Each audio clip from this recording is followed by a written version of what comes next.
What is going on, guys? Welcome back to another episode of Sloppy Saturdays. We had a little bit of a break, but today we are going over our way too early top 5 quarterbacks in this 2026 NFL draft class. If you guys have been following this channel over the last 2 years we are big NFL draft people. We go over the NFL draft continuously every year in this channel. We love grading prospects, how we think they will be going into the NFL, and then we send them off to the NFL and stop talking about them pretty much. But if you follow back to me from last year, not only did we have draft coverage, draft predictions throughout the whole entire draft, we also talked about every pick of the NFL draft and pretty much graded all of them after the NFL draft as well. So not only do we just talk about the top quarterbacks, the top receivers and everything, we go over every round as well after the draft. We talk about sleepers, we do everything. But today, as well as I do want to do an episode on receivers in the future, we're going to go over the top 5 quarterbacks of this NFL draft. Now, this NFL draft at the quarterback position, in my opinion, is very weird. I'm going to talk about why I believe this is the hardest draft to grade quarterbacks yet, and why I believe it's just going to continuously get harder to grade NFL quarterbacks. When we look at NIL and transfer portal, we talk about it all the time, how it is great for the players, but it makes it harder for us to grade players when they're going into the NFL. I'm going to explain to you guys what I mean by that. When we look at prospects that we have loved throughout the years, whether it's a Drake May, Caleb Williams, Trevor Lawrence, the list goes on and on. We have seen those guys in 2-3 years in the same stable situation and grow in that situation. Now, when we are talking about players in this NFL draft class, when we talk about pretty much almost all 5, what do you talk about a Carson Beck transferring? What do you talk about a Fernando Mendoza transferring? We only seen those guys 1 year in those situations. When you look at a Ty Simpson, we only seen him in 1 year of his situation. When you look at Trinidad Chambliss, obviously we only seen him for a short period of time. So my biggest issue now in grading these quarterbacks is not only do you see them in their final situation for pretty much only a year, for a lot of these guys, you're only seeing them for 1 year. Like I said, we're only seeing Ty Simpson and we're only seeing Trinidad Chambliss for 1 year. So you got to start making opinions on if you like this guy, if this guy's going to be an NFL quarterback by week 5, week 6. So the sample size you are getting to decide whether this guy could be the future of an NFL franchise is so small, because not only, like I said, are you seeing somebody, whether it is their final situation, whether they are transferring, or if you're only seeing them in 1 year total as a college quarterback, you have such a small sample size because, again, we make our final opinions, our final assessments at the end of the year prior to the draft, but we start forming our opinions on the players, like I said, beginning of the season, halfway through the season. So the sample size to really get a quarterback right, whether they're going to be good or not in the NFL in 5 or 6 games, is a tough task. And like I said, again, with the other quarterbacks I mentioned that I've liked over the past couple of years, whether it's Trevor Lawrence, Drake May, Caleb Williams, whatever, we have saw those guys in situations for 2-3 years, and we were able to have a nice sample size to see what they could do in their offense and if they could translate that to the NFL. So again, I think you were just going to keep continuously getting a smaller sample size. Now, I think a lot of this also falls on how this draft basically came about, how this draft shaped out. We saw a lot of people climb the ranks, and this was really because a lot of people have fallen in the ranks from the beginning of the year. When we looked at the NFL first round going into this season, everybody was talking about Drew Aller, Garrett Nussmeier, Cade Klubnik. All of those guys now have fallen out of the first round because their teams, their situations have been disasters, and it resulted in a lot of guys climbing, possibly being first rounders, whether it's a Fernando Mendoza that's going to get picked number 1 overall, or it's a Ty Simpson that could possibly get picked in the middle back end of the first round. Trinidad Chambliss as well has ended the first round, second round upside. So a lot of people have risen, which also made this harder because it's one of those years where the quarterbacks that we predicted to go high completely kind of flip. And then, again, the quarterback really rose the ranks that we were not necessarily expecting. That makes it very hard. But what I do have to say as well, whether you're looking at a Garrett Nussmeier who is going to be on this top 5 list, or a Drew Aller or a Cade Klubnik, I do kind of believe one of those 3 quarterbacks are going to turn into NFL starters. I do believe that because it is very important, and I think it's going to be harder and harder for scouts and people like me who love to talk and do NFL draft stuff like this. You really got to take a quarterback out of their situation, go off their intangibles, go off everything. I mean, they're bright spots when they look good, when they look bad. You got to take the quarterback out of their situation. And when we look at a Clemson, that was a disaster. An LSU, that was a disaster. A Penn State, Drew Allen got a gruesome injury, and it was a disaster. Those guys you still believed at one point were first-round talents. So to now be completely off of them after 1 year also doesn't make too much sense to me as well. I've kind of yapped a little bit, but like I said, with everything going on, with the transfer portal, with people staying in college longer, it's going to be that much harder, and you're going to have that much smaller of a sample size to really grade an NFL quarterback, which is tough. Like I said, me growing up the last, I'm 25 now, 15, 20 years, I've been making opinions on quarterbacks.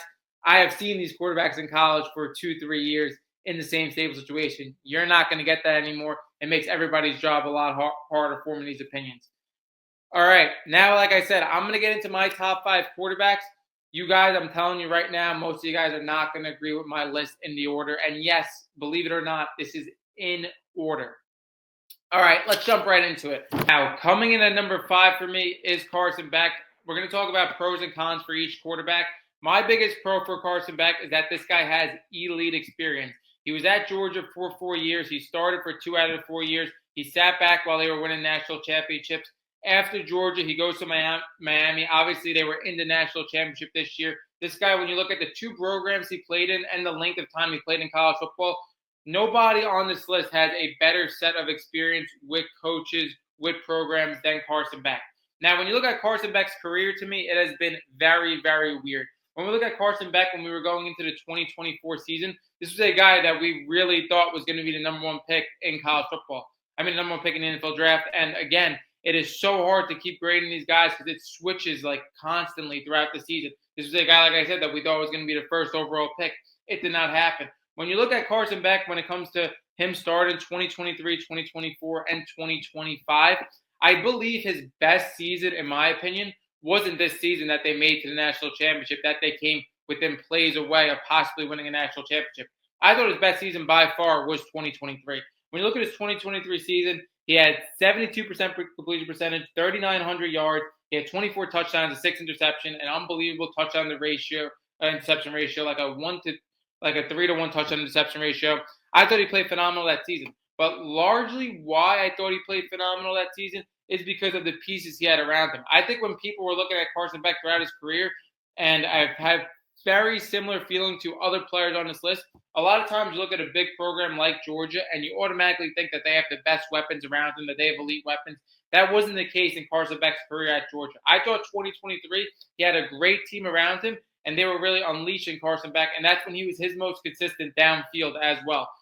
When you look at Carson Beck, who he had on that 2023 team, whether it was a Brock Bowers, Ladd McConkey, elite pass catchers, not only in college football, but now household names in the NFL. When you look at a Trevor Etienne as well, like they had their best group around Carson Beck in 2023. When you look at 2024, where he took this massive drop-off where I thought a lot of people were giving way too much flack to Carson Beck, not only did he take them to the SEC championship where he got injured in that game, I thought that roster was not consistent as well. When you look at, again, his best options were Dominic Lovett, Dylan Bell. Like, those were not guys that were elite options in the SEC. That team led the SEC in drops. Like, people really got to take the player out of their situation. A lot of people with college football and transfer portal and with talent shifting just automatically think Georgia and Alabama have the best pass catchers, best running backs, everything, best offensive line. That isn't necessarily the case now. The talent pool has spread out so much. So I thought that 2024 season, Carson Beck was getting a very unfair shake because, like I said, that receiver core led the nation in drops, and I just didn't think he didn't have enough to work with. Now, a lot of people are going to say with Carson Beck, which I think is a big con, not only for that season, but this season in Miami in 2025. My biggest thing with quarterbacks is short memory. I think, again, if you have an interception, if you fumble, whatever the case may be, how do you react to that? Do you come back stronger, or does it just pile on and get even worse? For Carson Beck, what I see, when you see games with Carson Beck where he throws an interception, it turns into multiple turnovers where a defense completely figures him out. And to an extent, sometimes he sees ghosts. Like I thought in that Louisville game, the guy was seeing ghosts. Like you saw a Miami team that was rolling through everybody. They get to Louisville, who Miami was a much better team than Louisville. Carson Beck throws 4 interceptions this season. Again, you saw multiple turnover games with Georgia in that 2024 season. Although I thought Carson Beck played decent in that season, I thought he was getting an unfair shake because, again, like I said, that team didn't have a lot of talent on offense when it came to pass catchers, when it came to running backs, and he took them all the way to an SEC championship where they actually won the SEC. But again, when you look at this Miami, why I don't think Miami was the best year for him, he did have a good season. Like I said, he was the quarterback on the team that went to the national championship and came plays away winning the national championship. My biggest issue with Carson Beck at Miami, I felt like they were hiding him a little bit, and he was one of his most inconsistent years throwing middle downfield as well. I feel like they were hiding him between a great run game and great offensive line with Mark Fletcher. And then you also look at the screen passes, whether it was to Daniels or Tony. They were setting up a lot of screens to hide Carson Beck throwing down the field.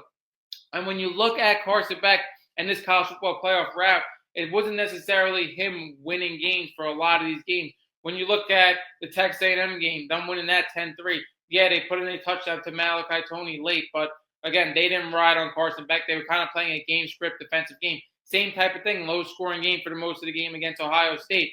They had a big pick six in that game. Mark Fletcher ran the ball really well. Now, against the Ole Miss game, he did play well, in my opinion, and that one touchdown drive showed that he has absolute stones, and that's where the experience happens too, him playing in these big games where he ran in that touchdown. That was a killer drive by him. But at the same time, I did feel like he was inconsistent, like I said, middle deep field accuracy in that game, even though he did show up in the biggest moment. And then again, against Indiana, they do end up losing that game. That game was low scoring for a while as well. Thought he was inconsistent, again, downfield. So for Carson Beck, for me, like I said, I feel like he has a lot to work on.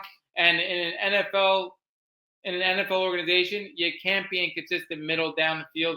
Like I said, his experience is the biggest thing out of anybody in this list. When you look at not only 5 years in college, when you talk about arguably playing for two of the best coaches in college football, whether he sat behind for national championships or he got a team to the national championship, even though we just debated that. But again, showed up in big moments, was the quarterback for a team that went to national championship.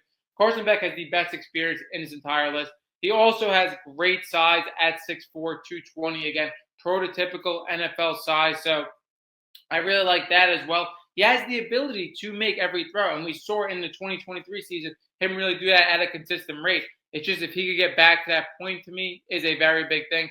Another thing I do want to talk about with Carson Beck as I do finish him off is I do like his ability to run the football now a lot more than I once did. I thought Carson Beck, that was a big thing why Miami went as far as they did, is because especially towards the end of the season, the second half, the college football playoffs, he was really showing his ability to run. Obviously, he runs the ball in to get them to the national championship.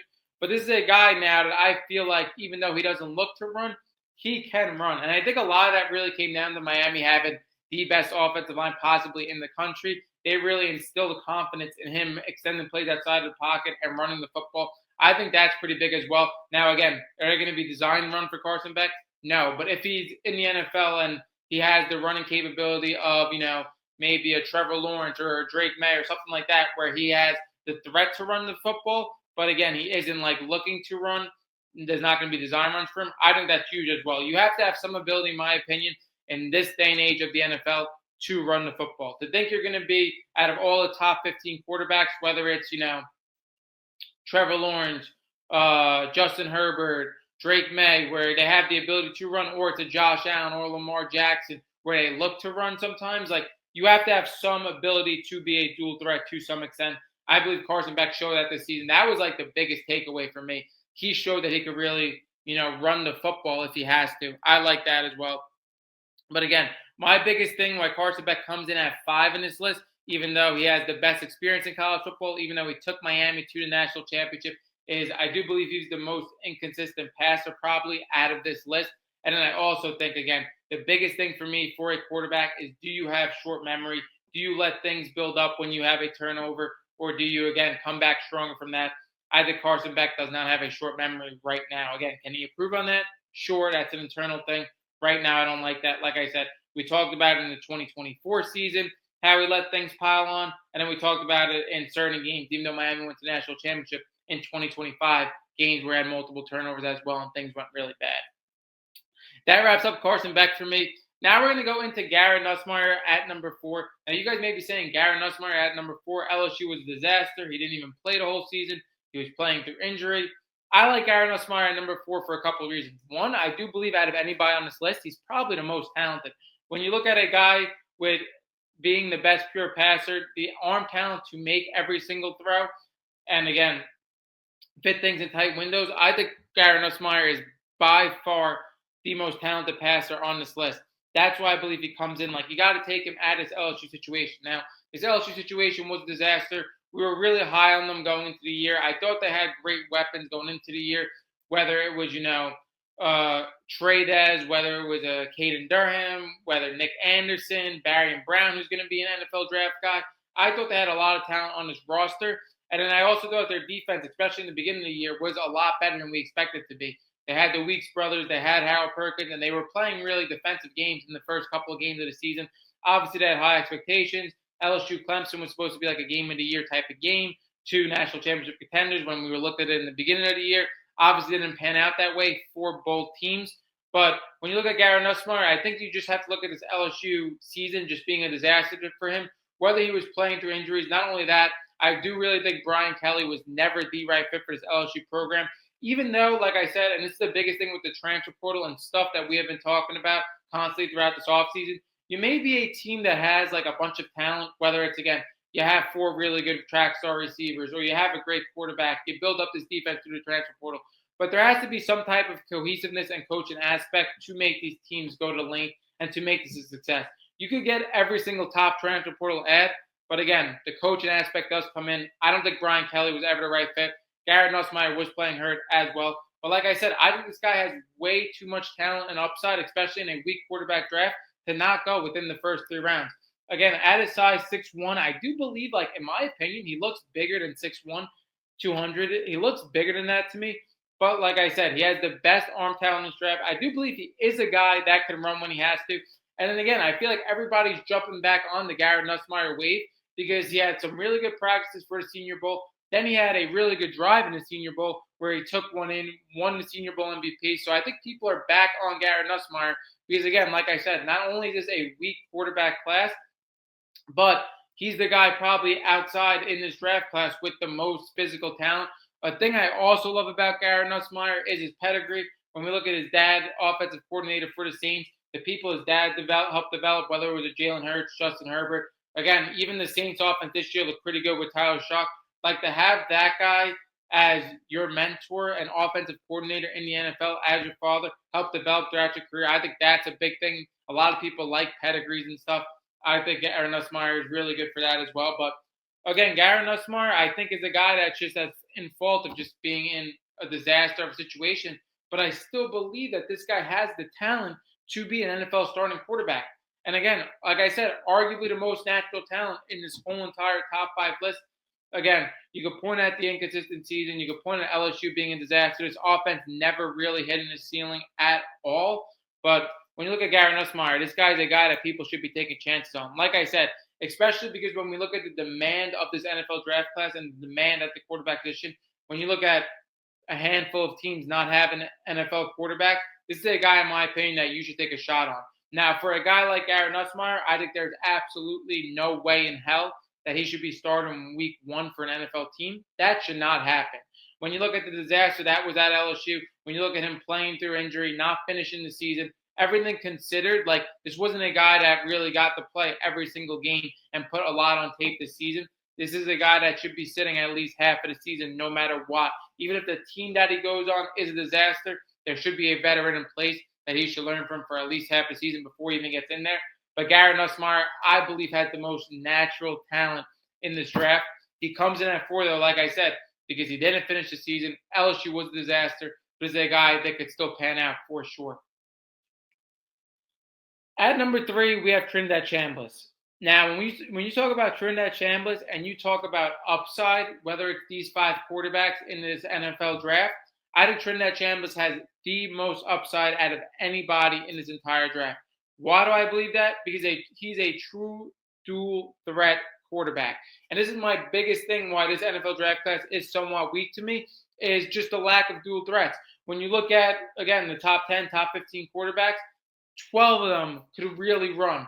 It's just the Jared Goffs and the Matt Staffords and the Joe Burrows.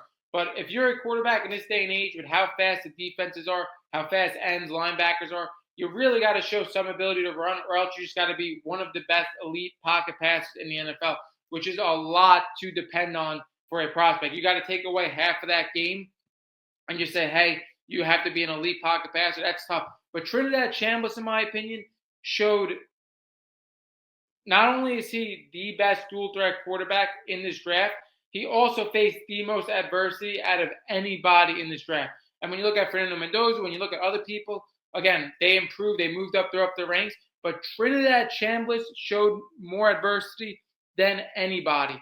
Was able to get through it, made Ole Miss go into a very, very deep run, and he was Superman for these runs. When you look at Trinidad Chambliss, him coming from a Division II school in Ferris State, again, looking for that 6th year of eligibility. He's not going to get it, in my opinion. He's just never going to get it, even though they keep pushing for it.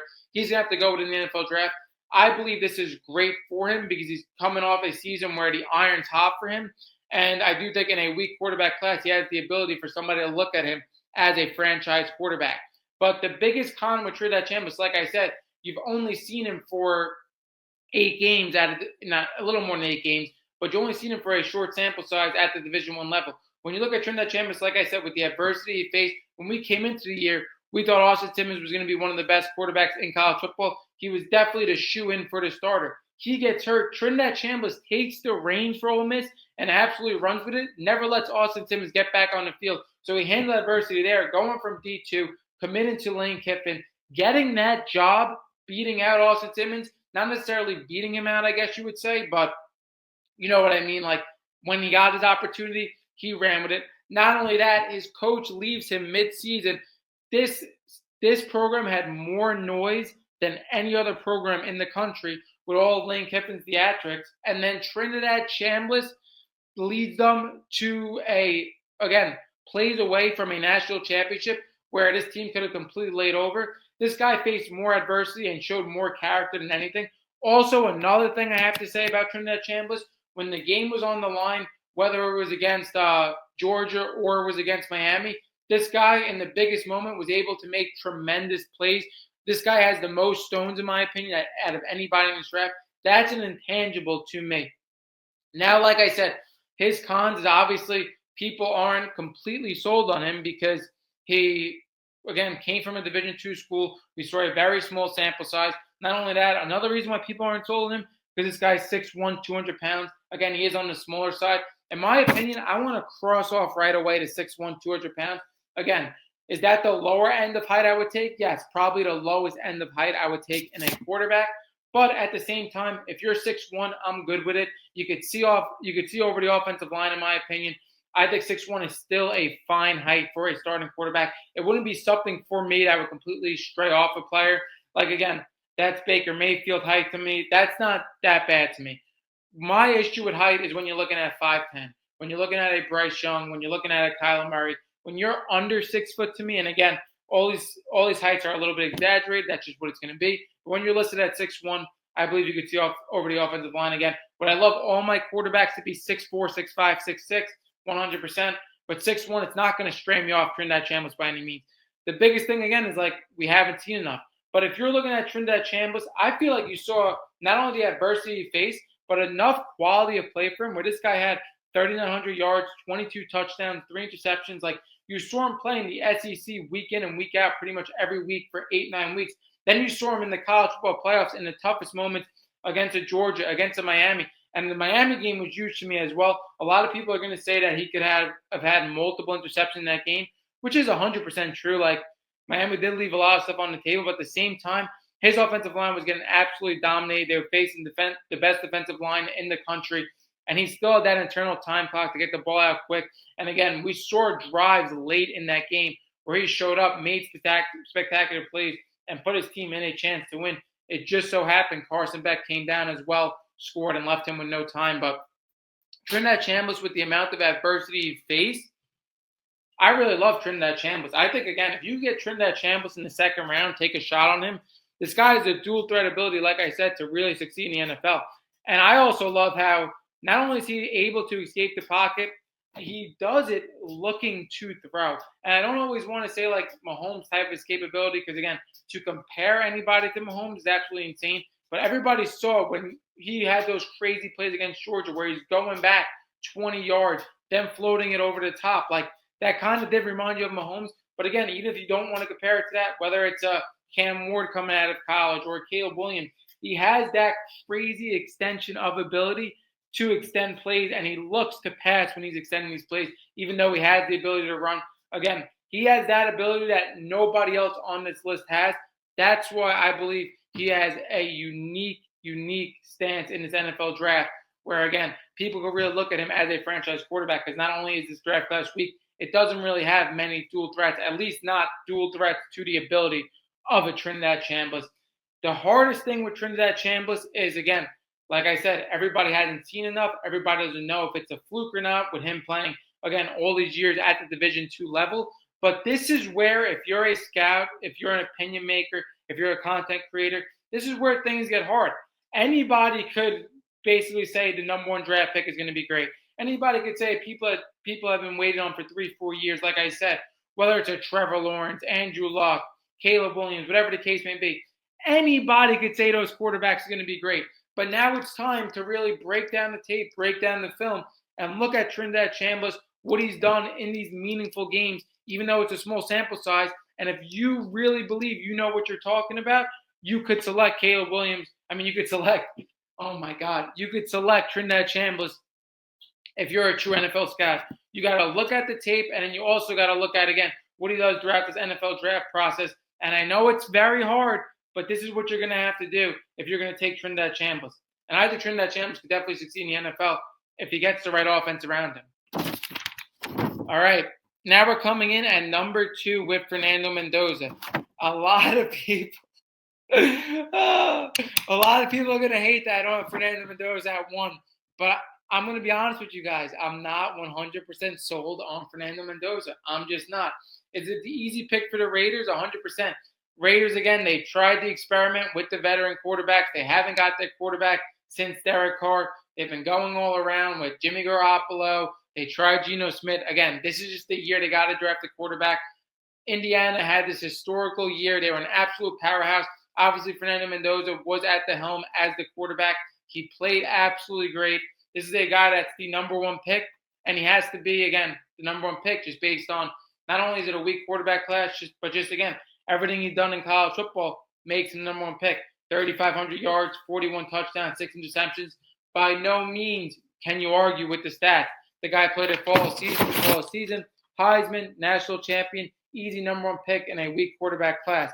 But for me, why I don't believe in Fernando Mendoza, I'm kind of on the stance that it was just more of Indiana being this powerhouse, having the best coach, having this roster being the oldest roster. I believe they completely laid over everybody. Does Fernando Mendoza have great ball placement? 100%. He led this powerhouse. But I've also seen a lot of other players have great ball placement, and that was pretty much it, and they didn't amount to much in the NFL.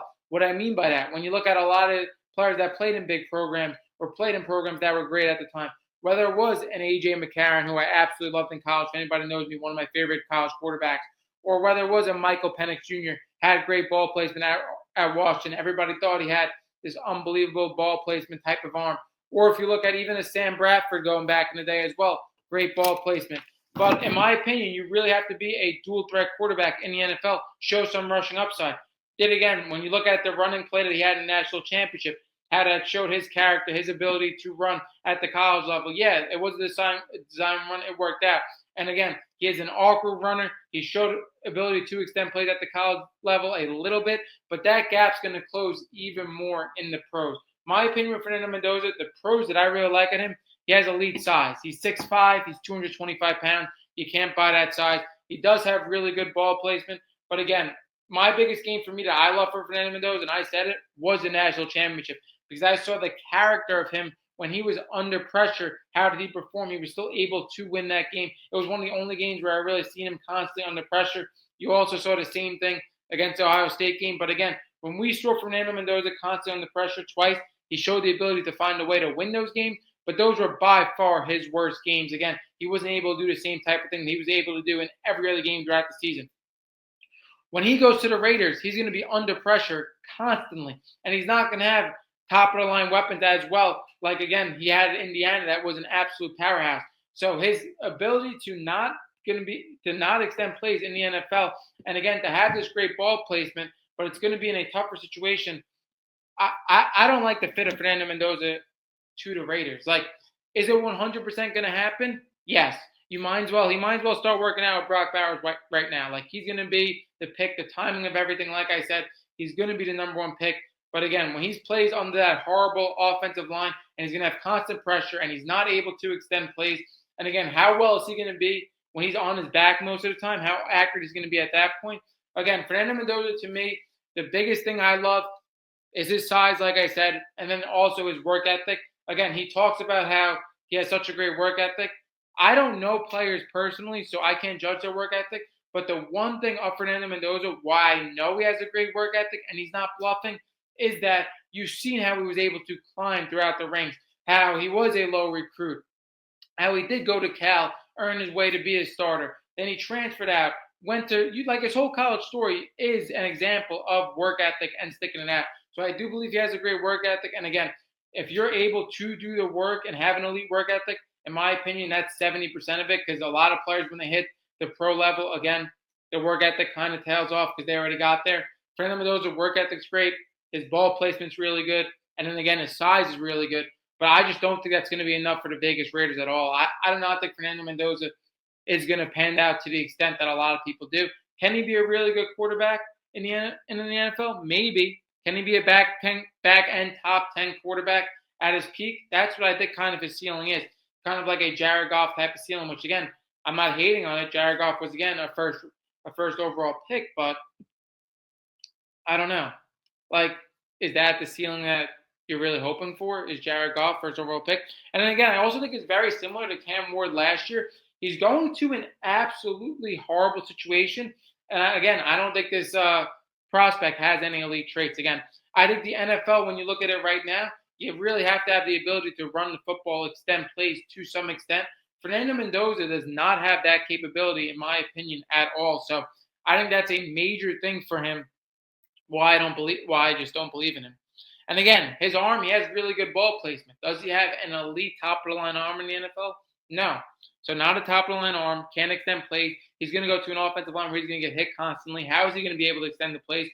The only way Fernando Mendoza succeeds in the NFL, if he's like a Matthew Stafford, Joe Burrow, where he is the most at the top of the line when it comes to elite pocket passing and is able to get the ball out very, very quick. But again, to take away half of somebody's game as a dual threat, not being able to be a dual threat, and hoping he's going to be an elite pocket passer in the pocket, again, with a horrible situation like the Raiders, I don't like it. But again, he comes in at number 2 because, again, the season was flawless season, national champion, played in huge moments, really good ball placement, Heisman Trophy winner. Again, it's a weak quarterback class, like I said, but it's going to stir a lot of people the wrong way, but I don't have him at number 1.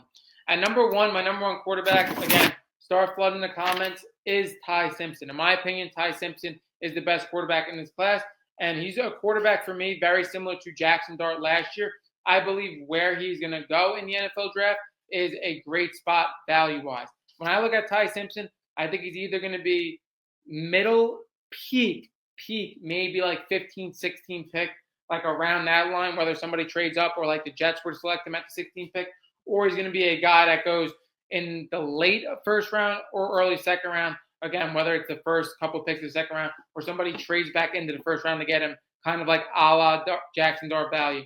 I think Ty Simpson, again, I think he has the ability to extend plays out of the pocket, and he does look to throw, in my opinion. But my biggest thing with Ty Simpson, why I believe he's the best quarterback in this draft, I believe he throws with anticipation. I believe he has the best anticipation in this entire draft. Like I said, he has the ability to extend plays, to make throws, but I think he's the only player in this draft that really throws guys open at a consistent rate. I think Ty Simpson, again, I think the biggest thing why people don't like Ty Simpson is very similar that we were talking about Carson Beck in the beginning of this episode.